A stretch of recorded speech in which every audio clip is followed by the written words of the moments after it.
آپ نے جو مجھے قائد کی باتیں سنائیں انہوں نے مجھے بڑا دکھی کر دیا. وہ پوچھ رہے تھے کہ کیونکہ آپ کے تو قائد ہیں, دکھ بنتا ہے. میں بظاہرہ پوچھ رہے تھے کہ کون ہیں وہ لوگ جنہوں نے یہ ملک تباہ کر دیا. حضور یہ وہی لوگ ہیں جن سے آپ وہ ووٹ کو عزتوں کا بیانیہ مانگ رہے تھے, لیکن پھر آپ نے ان سے وہ ڈیل کر لی کہ ٹھیک ہے اقتدار میں بھی تو آنا تھا نا. اور مجھے یہ بتائیں کہ وہ جو طلوع سحر کی بات ہو رہی ہے, شہباز شریف صاحب کے وزیر خزانہ کون تھے؟ اسحاق ڈار صاحب, جنہیں پوری کوشش کی گئی نگران وزیر اعظم بنوانے کی. نواز شریف صاحب کے وزیر خزانہ کون ہوں گے؟ اسحاق ڈار صاحب. تو وہ 100 کون تھے؟ اسحاق ڈار صاحب, جنہیں پوری کوشش کی گئی نگران وزیر اعظم بنوانے کی. نواز شریف صاحب کے وزیر خزانہ کون ہوں گے؟ اسحاق ڈار صاحب.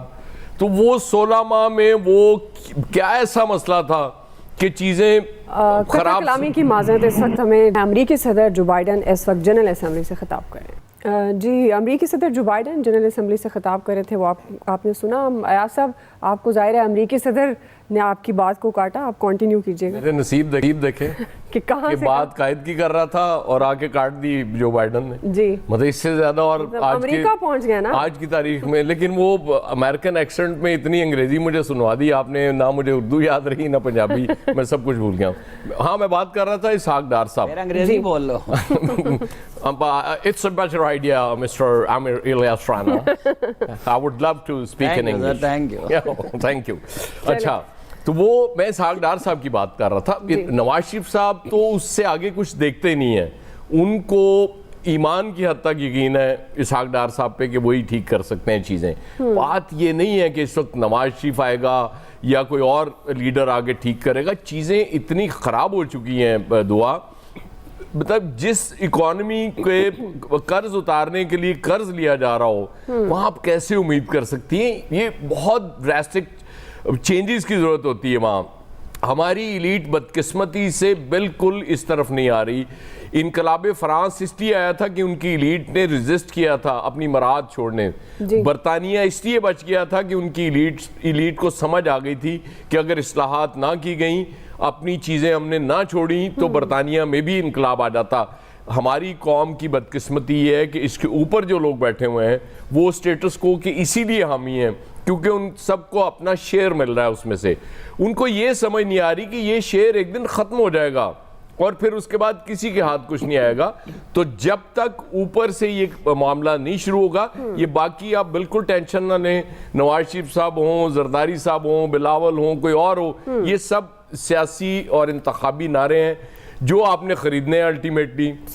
اور بدقسمتی سے ہم خرید لیتے ہیں, ہم مطلب زیادہ دیر نہیں رہ سکتے, ریزسٹ نہیں کر سکتے, اور الٹیمیٹلی ہمیں لگتا ہے کہ یار کو مسیحا ہمارے لیے آ رہا ہے اور بس یہ اوور نائٹ چیزیں ٹھیک کر دے گا, اور اس کے بعد 15 دن, مہینے, 2 مہینے بعد, 6 مہینے بعد پھر ہم اسی کو گالیاں دے رہے ہوتے ہیں, کہہ رہے ہوتے ہیں کہ یار اس نے برباد کر دیا. اس کی بنیادی وجہ نا ہم معجزوں پہ وہ یقین رکھنے والی قوم ہے. بہرحال میں اپنے قائد کو یہ بتانا چاہتا ہوں کہ حضور وہ لوگ جنرل باجوہ تھے, فیض حمید تھے, جن سے آپ نے ڈیل کر لی بعد میں اور کہہ رہے ہیں جلا وطن کر دیتے ہیں. جلا وطنی آپ نے ہمیشہ خود اختیار کی ہے, کسی کو الزام نہ دیں. جی فیصل صاحب. ابھی حافظ طاہر محمود اشرفی صاحب نے کہا, بلکہ بتایا کہ راستہ صرف وہی ہے جو آرمی سپر سالار نے اختیار کیا ہوا ہے. تو پھر نواز شریف صاحب تو اسی اسٹیبلشمنٹ کے ہم سفر ہیں, تو پھر جس طلوع آفتاب کی بات ہو رہی ہے پھر تم کہہ سکتے ہیں کہ یہ تو وہی سحر ہے جس کا ہمیں انتظار تھا اس قوم کو. جس طرح عمران خان کے دور میں ہم یہ کہنے پہ معمور تھے, پھر نواز شریف صاحب کی حکومت آ جائے گی تو ہم پھر معمور ہو جائیں گے کہنے کے اوپر. اس میں کون سا مسئلہ ہے؟ باقی اگر کارکردگی کی بات ہے تو یہ بات ماورائے عقل ہے کہ یہ نواز شریف صاحب اپنے بھائی کی گورنمنٹ کو ان کیوں نہیں کر رہے. یا قوم لٹ گئی یا وطن لٹ گیا, اس کی بات نہیں کی جا رہی. سیاسی سرمایہ لٹ گیا اس کی بات کی جا رہی ہے. بھائی سیاسی سرمایہ لوٹا ہے تو وہ آپ کے بھائی کی وجہ سے لوٹا ہے نا, آپ کے سمجھی کی وجہ سے لوٹا ہے. اس قوم نے تو نہیں لوٹا, آپ کے کسی مخالف نے نہیں لوٹا, آپ اپنی مرضی سے ہی آئے تھے نا, یا کسی کے کہنے پر بھی اگر آئے تھے اس میں آپ کی منشا مرضی شامل تھی نا, کہ ہمیں جو تحریک عدم اعتماد لے کر آئے تھے. 14 مہینے کسی حکومت کی کارکردگی کو اور اس سیاسی جماعت کی یا اس سیاسی حکومت کی ذہنی سطح کو ناپنے کے لیے بہت بڑا عرصہ ہوتا ہے. ایسا کون سا ان کے پاس آئیڈیا ہے کہ جو اپنی نئی حکومت میں آ کے اس پہ امپلیمنٹ کرا دیں گے؟ بھائی وہ آئیڈیا اپنے بھائی کو کیوں نہیں دے دیا؟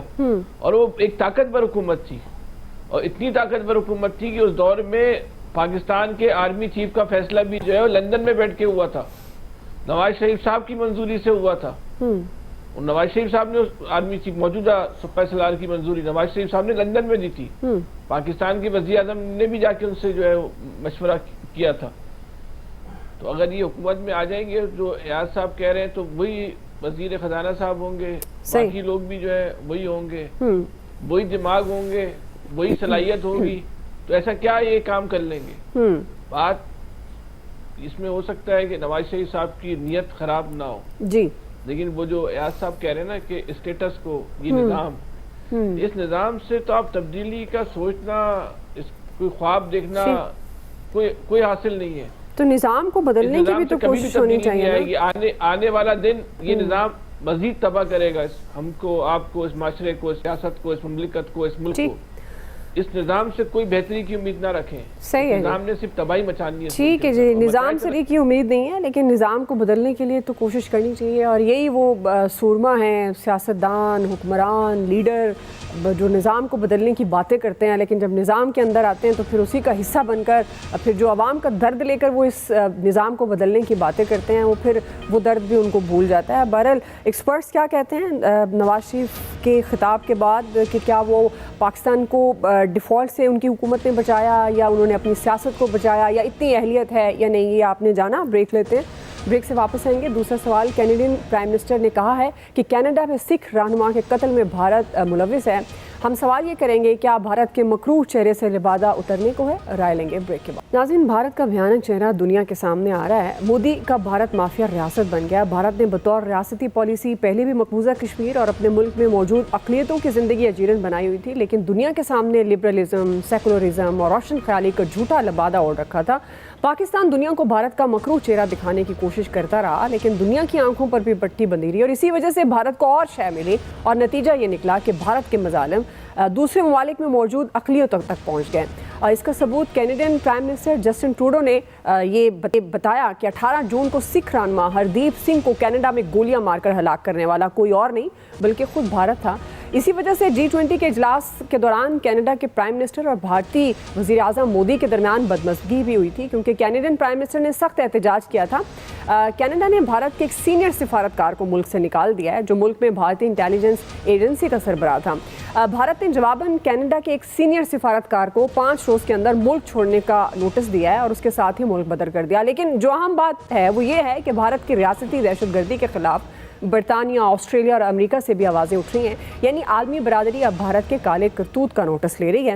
ایاز صاحب، میں آپ سے آغاز کروں گی چونکہ جس طرح ذکر کیا اپنے انٹرو میں بھی پاکستان نے متعدد بار کئی ڈوزیئر عالمی دنیا کے سامنے رکھے اور بتایا کہ بھارت کیا کر رہا ہے. مقبوضہ کشمیر کی مثال دنیا کے سامنے بھی تھی لیکن اب یہ جو کینیڈا نے بڑا اچھے طریقے سے ایک واضح کر دیا انڈیا پر، بھارت پر کہ وہ کس طرح کی دہشت گردی دوسرے ملک میں کر رہا ہے. اب آپ کو لگتا ہے کہ اب عالمی دنیا اس کا نوٹس لے گی اور جو بھارت نے اپنے اوپر ایک لبادہ اوڑھا ہوا ہے کہ نہیں وہ بہت اچھے ہیں، بڑے لبرل ہیں، اقلیتوں کا تحفظ کرتے ہیں، وہ اترے گا؟ دعا، مجھے ایک پنجابی فلم کا ڈائلاگ یاد آ گیا ہے کہ سواد تے سونے ہون آئے گا. ہم ایک کمزور ملک کہتے رہے. آپ کو پتہ نا یہاں بھی پاکستان میں بھی اسی طرح کے ایک سکھ رہنما کا قتل ہو چکا ہے. انڈیا مطلب یہ جب سے مودی سرکار آئی ہے انڈیا یہ پوری دنیا میں کر رہا ہے. رولا یہ ہے کہ کوئی مرد کا بچہ اب ان کے سامنے کھڑا ہو گیا مطلب ایک کینیڈین پرائم منسٹر.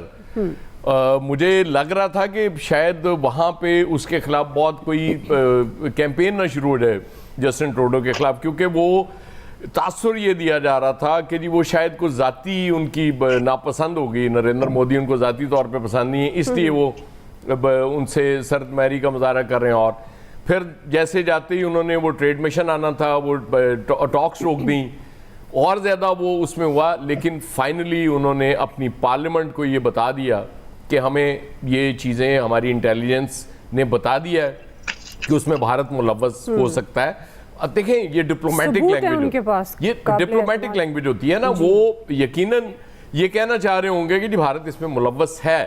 اس کی وجہ یہ ہے کہ انڈیا تو یہ کر رہا ہے پوری دنیا میں، وہ اپنی ان کو سوورینٹی اپنی بڑی پسند ہے، لیکن یہ ہے کہ پوری دنیا میں وہ یہی کام کر رہے ہیں، را کا اور کام ہی کوئی نہیں ہے. صحیح. اس لیے انہوں نے وہ جو سفارتکار بھی نکالا ہے وہ را کا چیف تھا وہاں کا. جی جب را کا چیف وہاں ہوگا تو یہ حرکتیں تو ہوں گی. اب جیسے امریکہ سے آواز آئی ہے، ایک بڑا ملک جب کھڑا ہوتا ہے نا اپنے اس کے لیے سوورینٹی کے لیے، جب وہ بات کرتا ہے تو یقیناً اس کو سپورٹ ملتی ہے دوسرے ملکوں سے.